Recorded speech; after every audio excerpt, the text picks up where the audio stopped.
തങ്കത്തളികയിൽ പൊങ്കലുമായി വന്ന തൈമാസത്തമിഴ് പെണ്ണേ, തങ്കത്തളികയിൽ പൊങ്കലുമായി വന്ന തൈമാസത്തമിഴ് പെണ്ണേ, മുങ്ങിപ്പിഴിയാത്ത ചേലയും ചുറ്റിനി മുടിയുലമ്പിക്കൊണ്ടു നിന്നപ്പോഴിന്ന് മുഖമൊന്നുയർത്താതെ മുങ്ങുമ്പോൾ പത്മതീർത്ഥത്തിലെ പാതി വിരിഞ്ഞൊരു പവിഴ താമരയായിരുന്നു.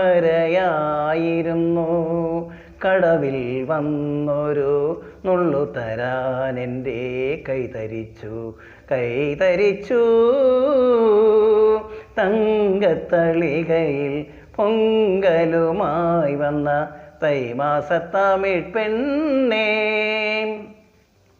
പുലരി പൂമുഖ മുറ്റത്ത് കാലത്ത് പുറംതിരിഞ്ഞന്നു നീ നിന്നപ്പോൾ, നീ അരിപ്പൊടിക്കോലങ്ങൾ എഴുതുമ്പോൾ അഗ്രഹാരത്തിലെ ആരും കൊതിക്കുന്നോരഴകിൻ വിഗ്രഹമായിരുന്നു.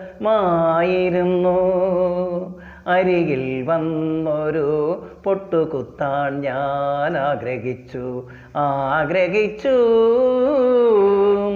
തുളുമ്പും പാൽക്കുടം അരയിൽ വെച്ചു നീ തൊടിയിലേകാകിയായി വന്നപ്പോൾ, നിന്റെ ചൊടികളിൽ കുങ്കുമം കുതിരുമ്പോൾ നിത്യരോമാഞ്ചങ്ങൾ കുത്തുന്ന കുമ്പിളിൽ നിറയെ ദാഹങ്ങളായിരുന്നു. ഒരു പൂണോലായി പറ്റിക്കിടക്കാൻ ഞാൻ